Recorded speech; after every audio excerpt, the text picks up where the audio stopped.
குடியரசுத் தலைவரின் அதிகாரங்கள் பார்க்கலாம். நிர்வாக அதிகாரங்கள். சட்டப்பிரிவு 77 படி நடுவண் அரசோட ஒவ்வொரு நிர்வாக நடவடிக்கையும் குடியரசுத் தலைவரோட பெயரால் தான் மேற்கொள்கிறாங்க. பிரதம அமைச்சர் மற்ற அமைச்சர்களை குடியரசுத் தலைவர் நியமிக்கிறார். அப்புறம் யார் யார் நியமிக்கிறான்னு பார்த்தீங்கன்னா, மாநில ஆளுநர்கள், உச்சநீதிமன்ற மற்றும் உயர்நீதிமன்ற தலைமை நீதிபதிகள், இதர நீதிபதிகள், இந்திய அரசின் தலைமை வழக்கறிஞர், தலைமை கணக்கு தணிக்கையாளர், தலைமை தேர்தல் ஆணையர் மற்றும் 2 தேர்தல் ஆணையர்கள், நடுவண் அரசு பணியாளர் தேர்வாணையத்தின் தலைவர் மற்றும் இதர உறுப்பினர்கள், மற்ற நாடுகளுக்கான தூதர்கள் மற்றும் உயராணையர்கள் இவங்க எல்லாரையும் குடியரசுத் தலைவர் தான் நியமிக்கிறார். சட்டமன்ற அதிகாரங்கள் பார்த்திங்கன்னா, ஒவ்வொரு ஆண்டும் கூட்டத்தொடரை இவர் தான் உரையாற்றி துவக்கி வைக்கிறார்.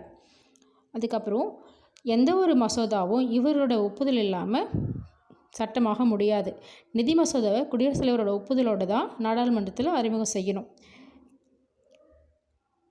மக்களவை 5 ஆண்டுகள் முடியும் முன் அதனை கலைக்கும் அதிகாரமும் இவர்கிட்ட இருக்குது.